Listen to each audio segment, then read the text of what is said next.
रमज़ान मुबारक से कबल ही महकमा मौसमियात ने सख्त गर्मी की पेशगोई कर दी। मेट ऑफिस के मुताबिक रहमतों और बरकतों के महीने में मौसम इम्तिहान लेगा। महकमा मौसमियात का कहना है कि 1 से 3 मई तक कराची में हीट वेव होने का इम्कान है। इस दौरान दर्जा हरारत 40 से 42 डिग्री सेंटीग्रेड तक पहुँचने का इम्कान होगा। अभी भी गर्मी है, लेकिन जब रमज़ान शुरू होंगे तो बेइंतहा गर्मी होगी, तो आवाम को रिलैक्स मिलना चाहिए गवर्नमेंट की तरफ से। हर इलाके के जितने भी शहराएँ हैं इन पे चाहिए कि कैंप्स लगाने चाहिए जहाँ पे आवाम को ठंडा पानी मिल सके। जिन कैंप्स में हीट स्ट्रोक के हवाले से आगाही हो और उनको बताएं कि हीट स्ट्रोक होता क्या है, इससे जो है अपने आप को महफूज कैसे किया जा सकता है।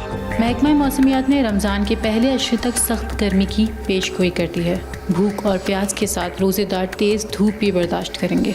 असल में यहाँ पर गर्मी में रमज़ानों में ये होता है कि अक्सर लोड शेडिंग हो जाती है सहरी वगैरह में, अफ्तारी वगैरह में, तो और तरावी वगैरह में लोगों को बहुत परेशानी होती है, जो एटलीस्ट कम से कम सहरी और अफ्तारी में तो लाइट ना जाए। लोड शेडिंग के हवाले से तो मैं ये कहूँगा कि अक्सर जब सहरी करने बैठते हैं तो लाइट नहीं होती, तो हुकूमत को चाहिए कि इतना तो मतलब रमज़ान में रिलीफ दें, एटलीस्ट सहरी के टाइम और अफ्तारी के टाइम लाइट हो। जगह जगह लोड शेडिंग है पूरे कराची में, कहीं तो 6 दिन 10 दिन लाइट ही नहीं आती कई जगहों पे। तो कराची में हीट वेव के खतरे के बायस अस्पतालों में हाई अलर्ट जारी कर दिया है। माहिरीन का कहना है कि सूरज की तपिश में बिला वजह बाहर ना निकलें। अगर हालत मजबूरी निकलना भी पड़े तो सर को ढाँप कर निकलें। सब्जियों और पानी का ज़्यादा से ज़्यादा इस्तेमाल करें और तली हुई चीज़ों से इज्तनाब करें। शहर कायद मार्च के महीने से ही शदीद गर्मी की लपेट में है। अब हीट वेव की आमद और रमज़ान मुबारक का एक साथ आगाज़ रोज़ेदारों को परेशानी में मुब्तला कर सकता है।